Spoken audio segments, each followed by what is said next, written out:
Very good afternoon.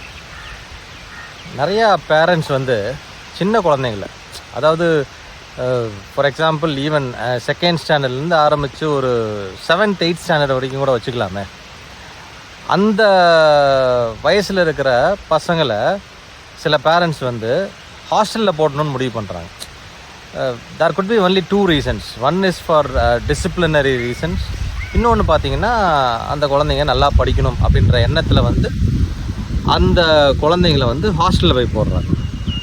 So அந்த வயசில் இருக்கிற குழந்தைக்கு அந்த ஹாஸ்டலில் என்ன மாதிரி ஃபெசிலிட்டிஸ் வேணாலும் இருக்கலாம்.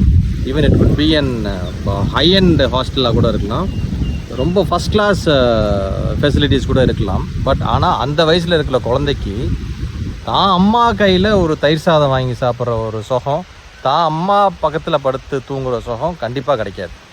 பட் அந்த குழந்தை நல்லா படிக்கணும், இல்லை டிசிப்ளினில் கொஞ்சம் பிஹேவியரில் கொஞ்சம் ப்ராப்ளம் இருக்குது அப்படின்றதுக்காண்டி கொண்டு போய் ஹாஸ்டலில் சேர்க்குறாங்க. என்ன காரணத்துக்காண்டி சேர்க்குறாங்கன்னா அந்த குழந்தை வாழ்க்கையில் நல்லா முன்னேறி வரணும்னு. பட் ஆனால் இந்த ஆல்கஹாலிசம் அண்ட் ட்ரக் அடிக்ஷன் பொறுத்த வரைக்கும், அதாவது ஒரு 25 வயசு பையனாக இருக்கலாம், இல்லை 35 வயசு ஆளாக இருக்கலாம், இல்லை 40-45 வயசு ஆளாக இருக்கலாம், ஏன் 55-60 வயசு ஆளாக கூட இருக்கலாம். அப்படிப்பட்ட ஒருத்தர் பல நாட்களாக, நாட்பட்ட குடின்னு சொல்லுவாங்க, பல நாட்களாக குடித்து அந்த குடும்பத்தையே நாசம் பண்ணி அவர்னால் அந்த குடும்பத்துக்கு பெரிய அவப்பேறு, பொருளாதார இழப்பு. So there are too many problems in that family if there is an alcoholic or addict. So வந்து அந்த குடும்பமே நியூரோட்டிக்காக இருக்குது. The children are suffering a lot. அந்த ஒரு ஆல்கஹாலிக், ஒரு அடிக்ட் இருக்கிற அந்த குடும்பம் வந்து பயங்கரமாக சஃபர் ஆகுது.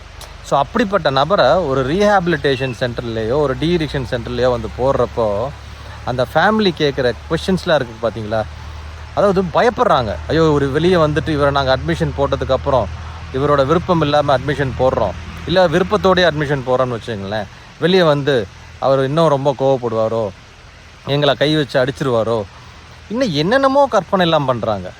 அதாவது அந்த குடும்பம் நாசம் ஆகிட்டு இருக்குன்னு தெரிஞ்சுமே, அதாவது ஒரு 2வதுலேருந்து 8வது வரைக்கும் maybe that child must be around 5 years to 12 years to 13 years old.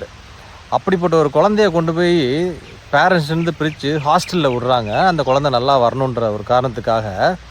ஆனால் அந்த குடும்பமே, ஒட்டுமொத்த குடும்பமே வந்து சஃபர் ஆகுது. அந்த குடும்பம் இப்படியே அந்த நபர் குடிச்சு கொண்டே இருந்தால், இல்லை வேறு ஏதாவது போதை பழக்கத்தை யூஸ் பண்ணிக்கிட்டே இருந்தால் அந்த குடும்பமே அழிய போகுதுன்னு தெரிஞ்சும் ஒரு ரீஹாபிலிட்டேஷனில் சென்டரில் சேர்க்குறதுக்கு அந்த ஃபேமிலி அவ்வளோ யோசிக்கிறாங்க.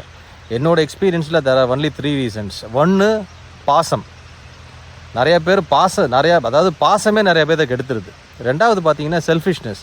அவரை போய் அப்படி சேர்த்தா ஒருவேளை அவர்னால் ஃபினான்ஷியல் பெனிஃபிட்ஸ் ஏதோ ஓரளவுக்கு இருந்தால் அதுவும் கெட்டு போயிடுவேன்றது. இன்னொன்று வந்து ஃபியர். இது 3மே அந்த ஃபேமிலியை அழிச்சிடும். ஸோ ரொம்ப நல்லா யோசிங்க. அந்த நபர் வந்து டெஃபினட்டாக பொட்டென்ஷியலான ஆள், அவருக்கு ஒரு ப்ராப்ளம் இருக்குது, அதனால தான் இப்படி இருக்கார். அவர் இப்படியே தொடர்ந்து இந்த மாதிரி இருந்தால் அவரும் அவரோட உயிரை இழக்க நேரிடும். இந்த குடும்பத்தோட சூழ்நிலையும் ரொம்ப மோசமான ஒரு நிலைமைக்கு போயிடும். So think a lot and don't get scared, don't show too much of love and don't get too selfish. Thank you.